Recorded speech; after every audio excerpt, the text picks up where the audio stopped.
Well, I was up in the offices of Rolling Stone today earlier, and I had this kind of weird admission, because I've lived pretty boldly, I've taken my shots, and just because I feel like you can, it's not Vietnam. What's the risk of doing what you want to do in life? You take a chance, and so I have it.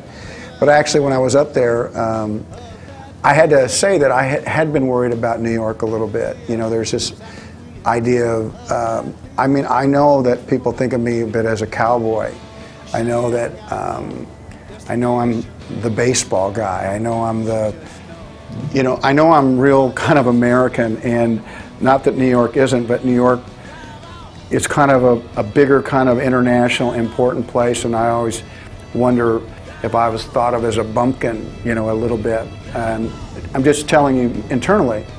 So I was worried that that we would be dismissed early on, so I avoided coming here simply because I didn't want to.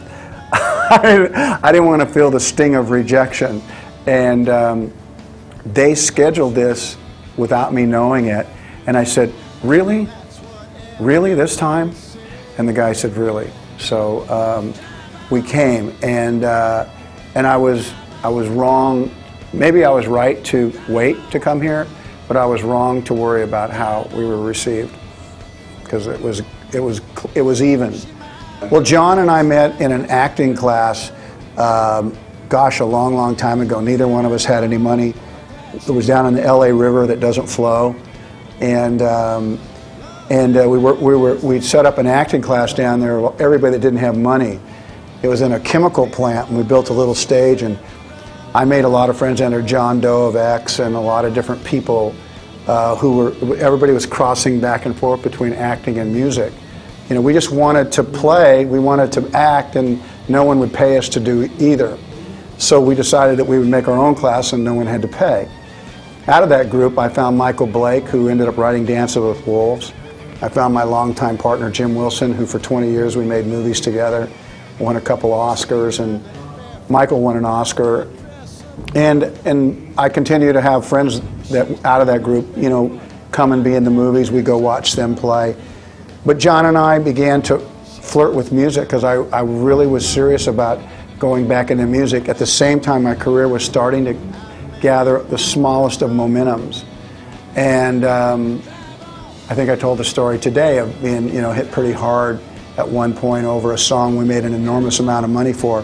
I guess if I'd had a tougher skin, and I actually do, I guess I thought I don't want to subject myself to this extra thing, music and movies, and so I just concentrated on the movies. And it was interesting that I would come all the way back. Roving Boy didn't live very long. I wanted it to, but I was the one that pulled the plug on it.